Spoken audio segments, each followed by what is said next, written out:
Before we get into today's show, let me tell you about the latest deal from Mike Lindell, MyPillow. Once again, the big box stores have canceled their orders simply because they don't agree with Mike Lindell's politics. They don't like it because he supports President Trump. Well, he's going to pass that savings on to you. No more middleman. And boy, does he have some great deals on the Giza Dream sheets and the Percal bed sheets. Listen to this. Giza Dream queen size, normally $139.98. Your wholesale price, $69.99 when you use promo code Joey. King size, only $79.99. The Percal queen size, normally $89.98. Your wholesale price, $29.98 when you use promo code Joey. Just call 1-800-893-4059 or go to mypillow.com. Always use promo code Joey. Free shipping options available. This allotment's not going to last very long. When they're gone, they're gone. mypillow.com. Promo code Joey. Thanks for joining me in the PhD Weight Loss and Nutrition Studios. To lose weight for the last time, visit myphdweightloss.com. Director of National Intelligence Tulsi Gabbard declined to say whether intelligence showed that Iran posed an imminent threat to the U.S. prior to the launch of recent offensive operations, as President Donald Trump has repeatedly asserted. We have the latest on her testimony yesterday. An immigration judge has ordered the deportation of a former New York City Council employee who turns out to be an undocumented immigrant with a prior assault charge. But the mayor is pushing back. Mamdani says this is a miscarriage of justice. And the Arizona sheriff, who has failed to find Savannah Guthrie's missing mother, has been spending more days working out at the gym than at his desk, according to locals, and they're looking to allow voters to do a job evaluation in a possible recall election. The South Carolina Supreme Court ruled in a narrow 3-2 decision that Amazon is responsible for collecting sales tax on behalf of third-party sellers on the Amazon platform. So what does this mean? Amazon owes millions of dollars in back taxes to the Palmetto State. I told you we'd be back. And ye shall know the truth, and the truth shall make you free. It's Joey Hudson. I wanted to name it the Joey Hudson bill, but, they don't allow you to put names on bills. But I wanted to call it the Joey Hudson bill because I know that one's been near and dear to you for a number of years. That's how it's done. Let your voice be heard. And the truth shall set you free. Here's Joey Hudson. New York City is once again at the center of immigration fights. An immigration judge has now ordered the deportation of Rafael Andres Rubio Borraquez, a former New York City Council employee who was detained by ICE back on January the 12th during what city leaders say was a routine immigration appointment. DHS has said that Rubio is a Venezuelan national who entered the U.S. on a B-2 tourist visa back in 2017, overstayed that visa, lacked work authorization, and had a prior assault arrest. But, and a big but, New York City officials are pushing back hard. Council Speaker Julie Menin says the ruling is a miscarriage of justice, arguing that Rubio Borraquez had authorization to remain in the country until October 2026, and says the case appears to have turned out on what she calls a procedural or technical problem in his asylum paperwork. Ms. Menin says the city will appeal and is demanding his release while that appeal is heard. Now, who are you going to believe? The New York City, whatever she is, council person, or the federal government whose job it is to keep up with the proper documentation of these immigrants?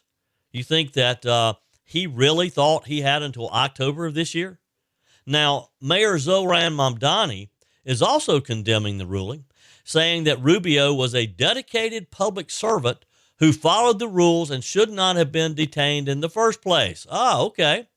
The broader issue here is one Americans have heard again and again. Federal immigration officials say this is a straightforward overstay and removal case, while sanctuary city leaders, like the good mayor, portray it as an abuse of the process.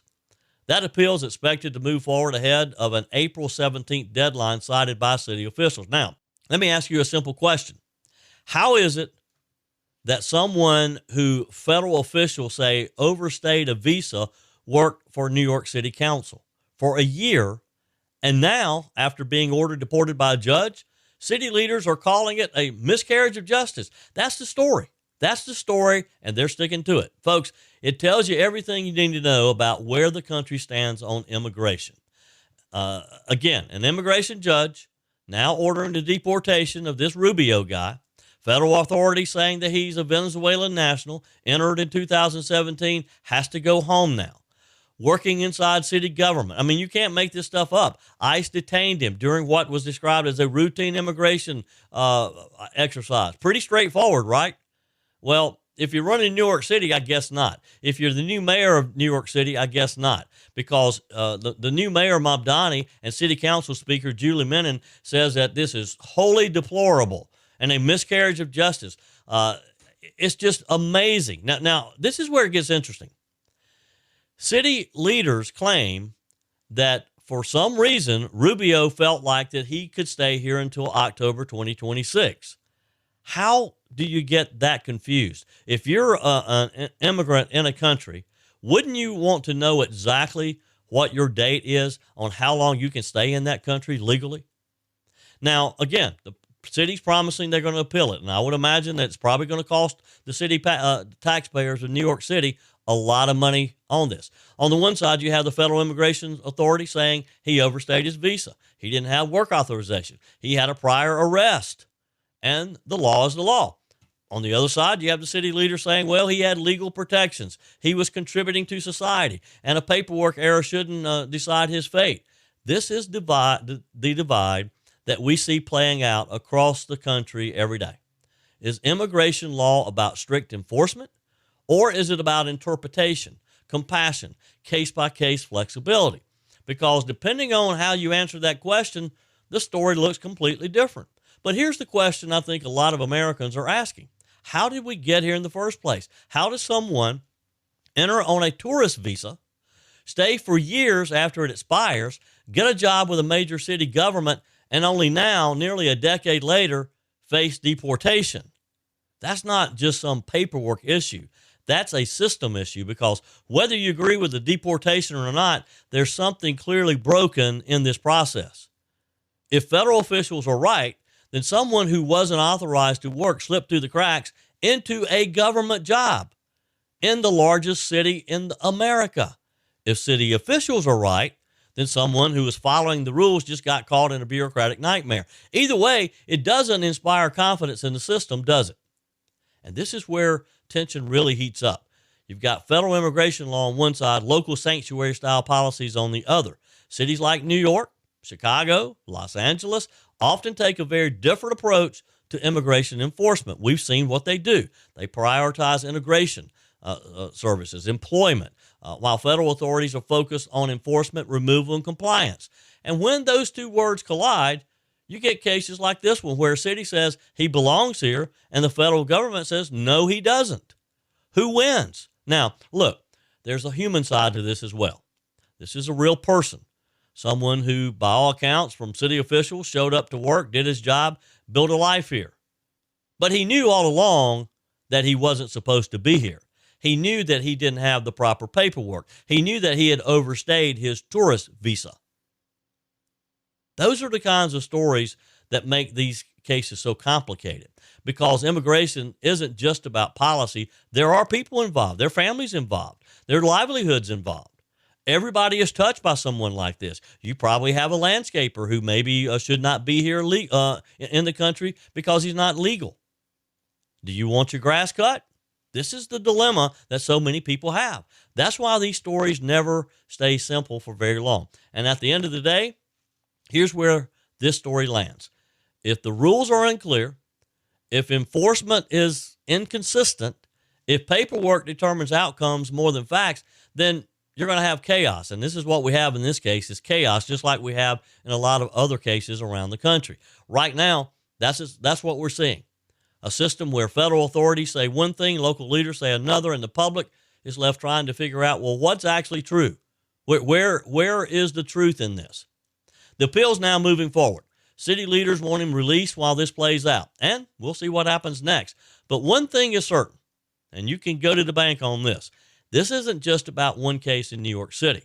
It's about this national debate that we've been having for a number of years now, and it's far from settled. again, I want to hear from you. Let me know. Text me, email me, joe@joeyhudson.com. Do you think this is a case of a broken system or a system simply doing its job? Drop your thoughts. Let me know what you think. Love to hear from you. joe@joeyhudson.com. GOP shots like Ozempic are everywhere right now, but here's the question.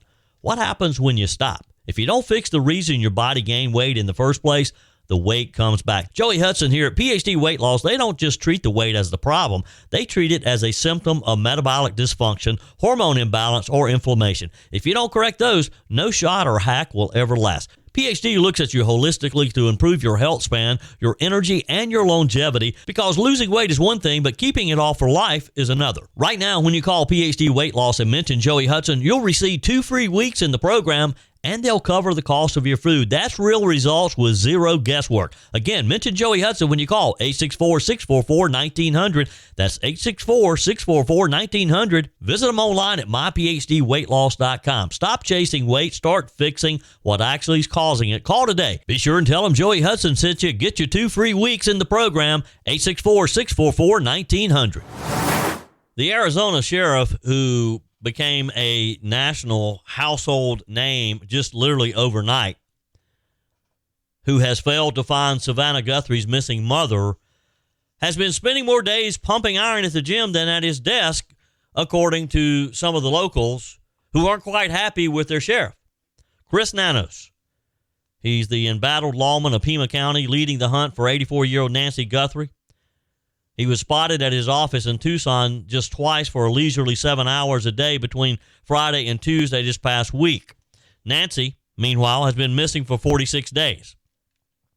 With Nanos and his deputies having yet to identify a suspect or otherwise meaningful lead in this elusive disappearance case, people are starting to look a little bit closer at the sheriff. Now, maybe this is legitimate. Maybe they should be looking at the sheriff more closely.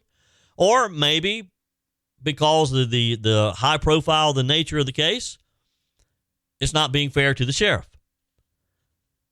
This case has been weird from day one. And again, I don't think it was ever the case of a kidnapping. I don't even know if the people who went there even knew who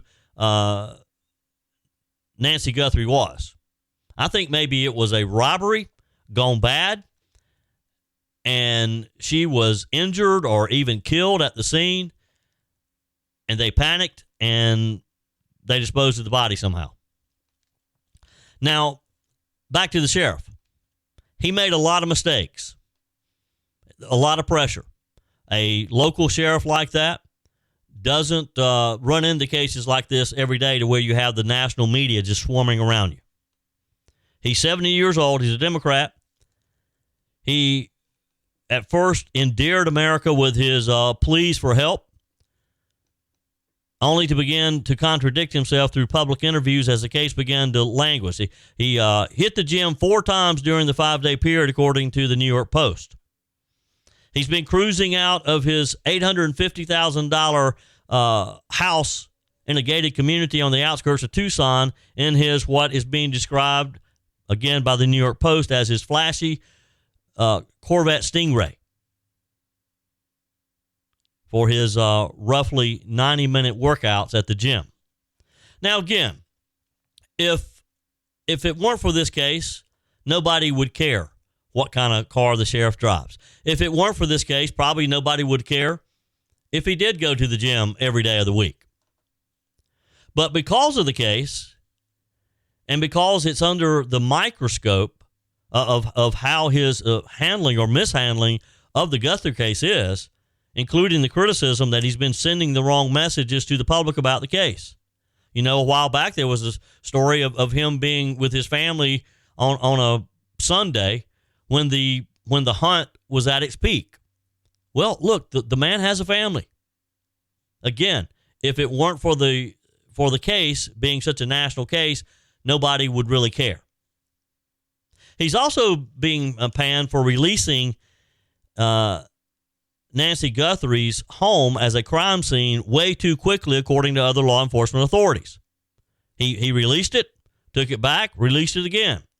He's under fire for using a private DNA analysis company instead of working more closely with the FBI. Maybe he thought he had everything under control. And look, there can sometimes be this competitiveness between law enforcement agencies.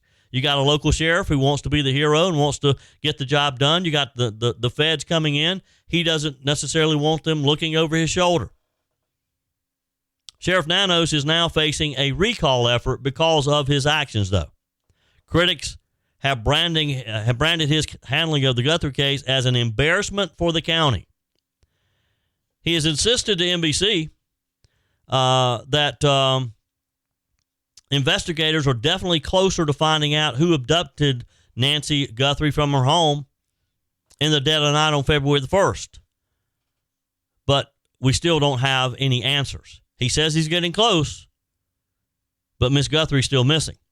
Now, a source close to the Guthrie family said that Savannah Guthrie and her brother and sister are still working with investigators, even as it appears Sheriff Nanos is taking his own foot off the gas. He was a no-show at work last Friday, according to locals. Only left his house over the weekend to head to the gym, according to locals. And they're watching. Earlier this week, he arrived at the office about 20 miles south of his home just after 9 a.m. and left around 4 p.m., taking off in either his convertible or his other car, the Ford Explorer. Again, it's like the paparazzi is watching everything this guy does. I'm just reading this from a New York Post article. Meanwhile, with the case now in its 7th week, the FBI has been busy recanvassing Nancy's neighborhood, hunting for footage from 2 specific dates prior to her kidnapping, according to News Nation's Brian Enton. This journalist says he's finally returning home after being told there were no imminent leads. Now, the sheriff has been relishing the limelight since he had his first news conference. And that's probably why some of the folks are so upset with him. Sheriff Nanos and representatives for the Pima County Sheriff's Office did not respond to requests for comment to the New York Post yesterday. As you can imagine, they would not. Pima County-based Betsy Brantner Smith of the National Police Association told the New York Post the sheriff chooses to deal with the media in a bit of a haphazard way. Now, everybody can sit back and Monday night quarterback this. Everybody can be a backseat driver because it's easy for us to look in and maybe not have all the information. Even other law enforcement agencies who are looking in at this. And again, there's all kind of speculation of just what really is going on. I mean, the sheriff has been forced to address concerns that he hasn't been playing nice with the FBI. Again, a lot of that leads to the fact that he sent the DNA evidence to a lab in Florida instead of the FBI's what's supposed to be the top of the line facility in Quantico. The sheriff told KVOA, actually the FBI just wanted to send the 1 or 2 they found by the crime scene closest to it. Mile and a half, he said. No, why do that? Let's just send them all of the data, all of the DNA, and all of the profiles and the markers that exist. They agreed that makes sense. In other words, he's saying that the FBI wanted to limit what they were going to review, and the agency that he's working with, this private agency, is doing a much broader appeal. And they still claim that there could be something come from that DNA evidence. We don't know. What we do know is that Miss Guthrie is still missing. It doesn't appear they're any closer to finding out what happened to her. And this far out, I think we all probably agree that she's not going to be returning. Now it's just a matter of hopefully there can be some answers so the Guthrie family can have some closure. Your comments are welcome on the Furman Ford text line, 864-477-JOEY. That's 864-477-5639. Emails always welcome, joey@joeyhudson.com. Speaking of the Furman Ford text line, it's never been more important to support locally run businesses owned by people who actually live here in the upstate. Let me take a minute to talk with you about our friends at Furman Ford. If you're looking for a new vehicle, maybe a great pre-owned vehicle, one you can trust, or maybe you're looking to order that special vehicle. Either way, if you want a new one, a brand new one, or a pre-owned that you can trust, the folks at Furman Ford, they're there to help you.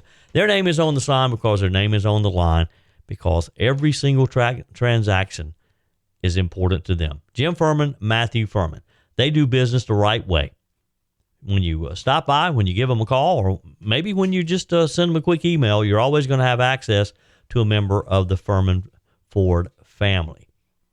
And by the way, they also offer great service, and you're not going to have to wait weeks and weeks to get it done. And you do not have had to purchase your vehicle at Furman Ford. Doesn't even have to be a Ford. They service all makes and models. Visit my friends at Furman Ford online at furmanford.com, furmanford.com.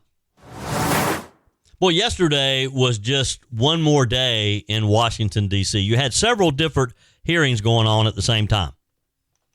You had the confirmation of Senator Mark Wayne Mullen for the DHS position. And by the way, they're expected to take a vote on that today. Meanwhile, you had Director of National Intelligence Tulsi Gabbard being questioned as well. And that kind of grabbed some headlines yesterday because Ms. Gabbard declined to say whether intelligence showed that Iran posed an imminent threat to the U.S. prior to the launch of recent offensive operations, as President Trump and the Trump administration has asserted from the very beginning.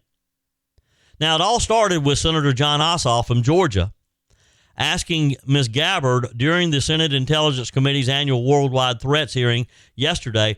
Here's the question. Was it the assessment of the intelligence community that there was an imminent nuclear threat posed by the Iranian regime? Yes or no? Here's the exchange. The intelligence community assessed that Iran maintained the intention to rebuild and to continue to grow their nuclear enrichment capability. Was it the assessment of the intelligence community that there was a, quote, imminent nuclear threat posed by the Iranian regime? Yes or no? Senator, the only person who can determine what is and is not an imminent threat is the president. False. This is the worldwide threats hearing where you present to Congress national intelligence, timely, objective, and independent of political considerations. You've stated today that the intelligence community's assessment is that Iran's nuclear enrichment program was obliterated and that, quote, there had been no efforts since then to try to rebuild their enrichment capability. Was it the intelligence community's assessment that nevertheless, despite this obliteration, there was a, quote, imminent nuclear threat posed by the Iranian regime? Yes or no? It is not the intelligence community's responsibility to determine what is and is not an imminent threat. Okay. That is up to the president based on a volume of information it is precisely that he receives. It is precisely your responsibility to determine what constitutes a threat to the United States. This is the worldwide threats hearing where, as you noted in your opening testimony, quote, you represent the IC's assessment of threats. You are here to represent the IC's assessment of threats. That's a quote from your own opening statement. And so my question is, as you're here to present the IC's assessment of threats, was it the assessment of the intelligence community that, as the White House claimed on March 1st, there was a, quote, imminent nuclear threat posed by the Iranian regime? Yes or no? Once again, Senator, the intelligence community has provided the inputs that make up this annual threat assessment. You won't answer the question. It is the nature of the imminent threat that the president has to make that determination based on a collection and volume of information and intelligence that he is provided with. And there you have it. Ossoff just was not going to give up, kept pushing her. And, of course, she kept answering the same answer, which is, hey, it's the president's decision. The White House has repeatedly said that Iran's nuclear stockpiles and their ballistic missile capacity has posed an imminent threat to the U.S. Israel concurs. Other countries in the area concur. President Trump said, our objective is to defend the American people by eliminating imminent threats from the Iranian regime. And as you heard in that questioning, Senator Ossoff just pressing Gabbard to try to get an answer, a different answer from what she said. I mean, she highlighted the impact of U.S. operations in Iran. Her refusal to directly answer, though, was an affront to Ossoff. He just could not accept the fact that she was going to defer to the president. Now, CIA director, this is in the same hearing, just a few minutes later, CIA Director John Ratcliffe struck a more assertive tone, if you will, at the hearing when Senator John Cornyn asked him, is there anything to indicate that Iran had ceased in its nuclear ambitions or in its desire to continue to build ballistic missiles capable of threatening American troops and allies in the Middle East? Here's the answer. Thank you all for your service to our country and the people you represent. We are in debt to all of you. I want to ask you, Director Ratcliffe, yesterday, the head of the National Counterterrorism Center resigned, saying that Iran did not represent an imminent threat to the United States. Is there anything to indicate that Iran had ceased in its nuclear ambitions or in its desire to continue to build ballistic missiles capable of threatening American troops and allies in the Middle East? Senator, no. In fact, the intelligence reflects the contrary. So you disagree with Mr. Kent? I do. I would think any fair-minded assessment of the situation, even based on open sources, would reflect the danger the regime poses to the United States. Isn't it true they've basically been at war with the West since 1979 during the Iranian Revolution and have American blood on their hands? That's absolutely correct. I think Iran has been a constant threat to the United States for an extended period of time and posed an immediate threat at this time. So who do you believe? Do you believe that the narrative that John Ossoff is trying to promote, that they were not an immediate threat and that Donald Trump is just off on this tangent, attacking the country, getting us involved in this war? Or do you believe the true professionals? Top administration officials have argued from day one that Iran was building up its missile stockpiles to a point to where foreign powers could no longer intervene. Iran is not believed to currently possess missiles capable of reaching the U.S., but President Trump has said that the Islamic Republic is working towards that capability. They're not going to do it now because we've just set them back years, decades. They may never get back to that point, and that in itself means that we're much safer. The president said, and this is a quote, "They attempted to rebuild their nuclear program and to continue developing long-range missiles that can now threaten our very good friends and allies in Europe, our troops stationed overseas, and could soon reach the American homeland." That's the president saying that. He viewed it as an imminent threat. And he was the one making the decision, regardless of what Senator Ossoff wants to believe. The Defense Intelligence Agency said in May 2025 that Iran could develop a long-range missile capable of reaching the U.S. by 2035, based on the intel that we had. Russia, China, North Korea, some of Iran's closest allies, already possess intercontinental ballistic missiles.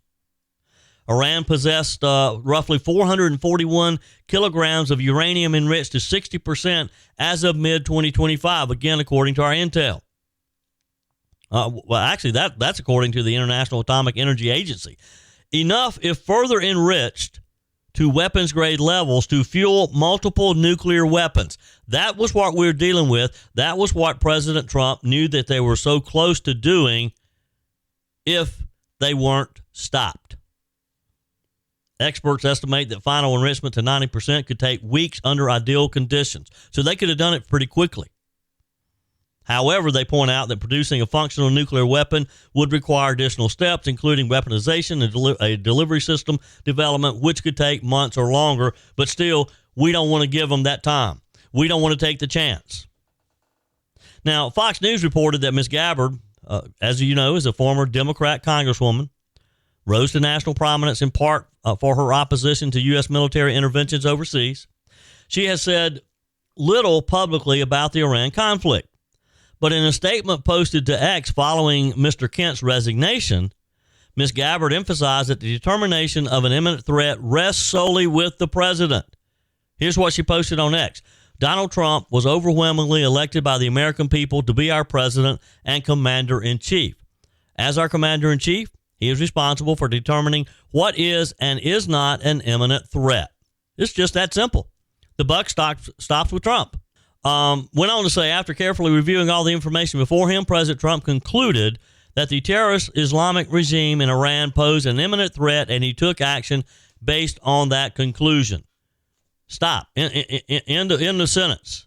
Now, there's been renewed speculation, or it's been sort of put under the microscope in the wake of Joe Kent's resignation from the position of National Counterterrorism Center Director over his opposition to the Iran war.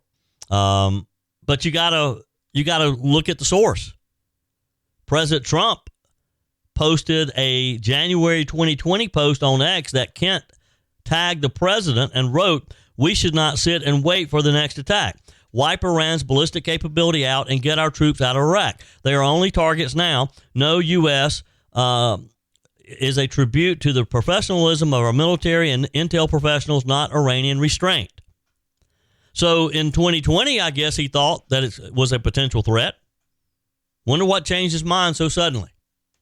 I think I'm going to stick with Donald Trump on this one. I think I will give the president the benefit of the doubt. On the text line, Katrina says, "Hey, Joey, I agree 100% with you about Rand Paul. I like some of his thoughts, but he was really a crumb today. He shouldn't have made his questioning a personal gripe session. I am super disappointed in him." This, of course, was from about Rand Paul yesterday and his questioning of Senator Mark Wayne Mullen and the new and taking over the position of Director of or Secretary of Homeland Security. Rand Paul really got into it. I mean, they exchanged some tense moments, but in the end, Senator Mark Wayne, he said, "Hey, look, Senator, I'd like to earn your respect. I'd like for us to work together. It's likely they'll vote sometime today, and I'm pretty certain that that Senator Mark Wayne Mullen is going to be the next Secretary of DHS." Texter, "Hey, Joey, Jennifer, do you think Mark Wayne Mullen is an idiot regarding this battle going on with Senator Rand Paul?" All right, well, Jennifer says, "This is not the first dust-up. I remember leaving a voicemail for you a couple of years back telling you about Mark Wayne getting into a verbal spat, almost a fight, with a union leader, I think during a congressional committee hearing. And Bernie Sanders, of all people, had to break it up. I like Mark Wayne, and I'm rarely on Rand Paul's side of things politically, but I think if you hear his side, he's right on this one. When a tough guy like Mark Wayne has to always act like a tough guy, it's called too much ego, isn't it?" Well, I remember that too, Jennifer. And if I'm not mistaken, the union leader that you're talking about, that he pretty much challenged to a fight in this committee hearing, was with him in this hearing yesterday, sitting behind him. At one point, he referred to him. Because Rand Paul brought it up too. Rand Paul actually played the video clip of Senator Mullen challenging this guy. He's a union boss. I forget his name, Sean something. And Rand Paul was ready. He had the clip. But Mark Wayne was ready too when he said, we're friends now. We've made up. We've kind of cleared the air on that. We'll see. I appreciate your comments there, Jennifer. Hey, and you too, Katrina, as well. Let's talk about a story that sort of hits home here in South Carolina, but could potentially have national implications. The South Carolina Supreme Court just handed down a major decision, and it could cost Amazon hundreds of millions of dollars. And, folks, this isn't just about Amazon. This is about fairness, doing business right, taxes, and who plays by the rules, who doesn't. And if you sometimes think you're too big to play by the rules. Here's what happened. The South Carolina State Supreme Court ruled in a narrow decision, 3-2, that Amazon is responsible for collecting sales tax on behalf of third-party sellers on its platform. Now, this case goes all the way back to 2016. It's been in the courts for a while. Right after Amazon's special tax deal with South Carolina expired. Amazon had a 5-year exemption from collecting sales tax negotiated years ago to bring jobs and investment into the state. That deal brought distribution centers, jobs, economic growth, all good things. But once that exemption expired at the end of 2015, the question became, should Amazon be collecting taxes on everything sold through its platform or just the items that it sells directly? Amazon said no. They argued, we're just a platform. We're not the seller. The third-party vendors are responsible. South Carolina said, well, hold on, not so fast. Now, the highest court in the state has weighed in now. Justice John Few wrote that Amazon had so much control over transactions from payments to logistics that it wasn't just a passive platform. In the court's words, Amazon was effectively engaged in the business of selling. And you think about it. When you order something from Amazon, do you really think about the third party that may be selling that on Amazon, or do you think you're buying it from Amazon? Who are you dealing with? I mean, this whole thing is a big deal, because if you're engaged in selling, as Justice Few said, you're responsible for collecting taxes. So let's talk about the money. This specific case centers on about $12.5 million. Just a few months in early 2016. Amazon had already paid that. But here's where it gets kind of serious. The state says Amazon could owe more than $277 million in back taxes and interest for the years that followed, up until 2019, when Amazon finally started collecting those taxes. That's $250 million. And I find it interesting that in 2019, Amazon started collecting the taxes. So if they acknowledged then that they should be collecting the taxes, why do they think they shouldn't have been collecting them in that year, in that period of time between 2016 and 2019? It's not going to be very good for their case, is it? Now, to be fair, this really wasn't a slam dunk. 2 justices dissented. Chief Justice John Kittredge argued that the law wasn't clear. And when tax law is unclear, longstanding precedent says you rule in favor of the taxpayer. That's an important principle, because businesses, large and small, need clarity, not just guesswork, not making it up as you go. But the majority didn't see it that way. They focused on control. And let's be honest, Amazon isn't just some digital bulletin board. They process the payments. They handle fulfillment. They control the marketplace. I mean, and they get it to you the next day quite often. By the way, did you hear that Amazon is starting a pilot program in some areas where they will literally deliver things to you in an hour? Back to the case, though. So here's where this story connects with everybody. For years, local businesses right here in South Carolina have argued that they were at a disadvantage because while they were collecting and paying sales taxes, some online sellers weren't. That created, they felt like, an uneven playing field. Think about a small retail center in Greenville or Spartanburg or right down the road in your town. They don't get to opt out of collecting taxes. They have to collect them. They don't get to say, well, we're just a platform. So from that perspective, the state's argument is about fairness. Level the playing field, make sure everybody plays by the same rules. But there's another side too, and it's worth considering, because when government goes after a company for hundreds of millions of dollars, that money doesn't just disappear. It gets passed along to consumers, to sellers, to workers. Amazon has to get it from somewhere. And I guess this is probably the bigger question. Where do we draw the line in this new digital economy? Because this case isn't, again, just about Amazon. It's about every online marketer. It's about how we define a seller in the 21st century. And remember, this all happened during the time when the law itself was evolving. In 2018, the U.S. Supreme Court changed the rules nationwide, allowing states to require online retailers to collect sales tax even without a physical presence. Before that, things were a bit murky, and Amazon leaned into that ambiguity. Now, South Carolina is saying you had control, you had responsibility, you should have collected. The court agreed. So what happens next? Well, those 2 pending cases totaling more than $277 million will now move forward, and Amazon could be on the hook for the full amount. There may be some negotiation there. Maybe they settle for less. I don't know.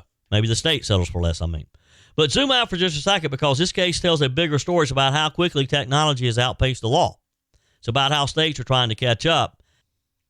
And the bottom line is this. South Carolina made a deal with Amazon years ago. It worked, created jobs, investment flowed in. But now, looks like there's another bill coming due.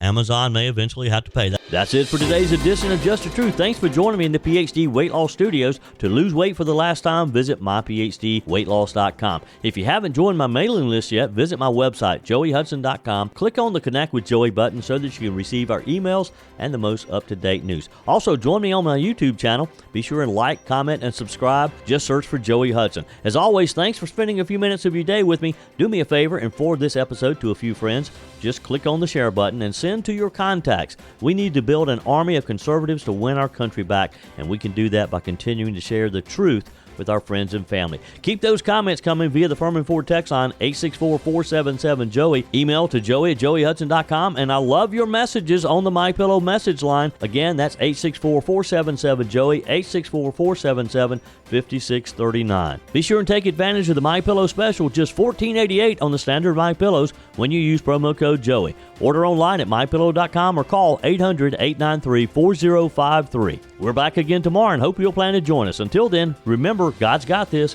He's still in control.